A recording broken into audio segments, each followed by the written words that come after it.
हाय, श्री स्वामी समर्थ सगळ्यांना. आज करूया चिकनचा रस्सा. चिकन स्वच्छ धुवून 2-3 पाण्याने स्वच्छ धुवून घेतलं. नंतर त्याच्यात हळद, लाल तिखट, गरम मसाला, किचन किंग मसाला आणि आला लसूण आणि मिरचीची पेस्ट करून घातली. नंतर अर्धा लिंबू पण पिळून घेतला. सगळं व्यवस्थित मिक्स करून साईडला ठेवून दिलं. आता वाटण करते.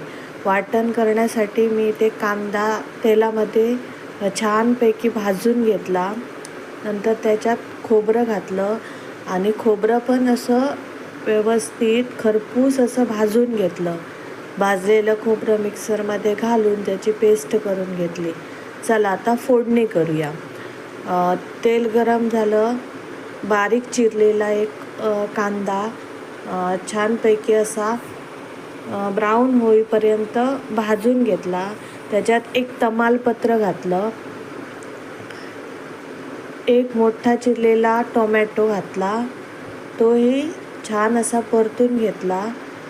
टोमॅटो परतण्यासाठी त्याच्यात थोडं मीठ घातलं. नंतर 1-2 चमचा आला लसूण आणि मिरचीची आणि कोथिंबिरीची पेस्ट घातली.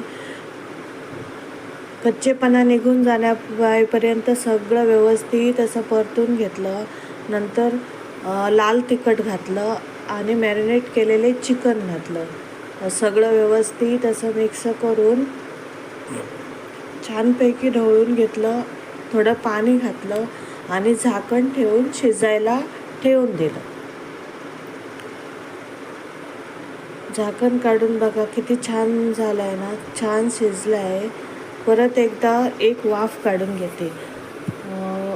आता चिकन शिजत आलं आहे. नंतर त्याच्यात खोबरं आणि कांद्याची केलेली पेस्ट घालते, म्हणजे वाटण घातलं. मग छान असं ढवळून घेतलं. वरतून ग्रीन कोथिंबीर घातली आणि रस्सा आपला तयार झाला. कसा वाटला रस्सा तुम्हाला? असं तुम्ही करता का? करत असाल तर कमेंटमध्ये नक्की सांगा.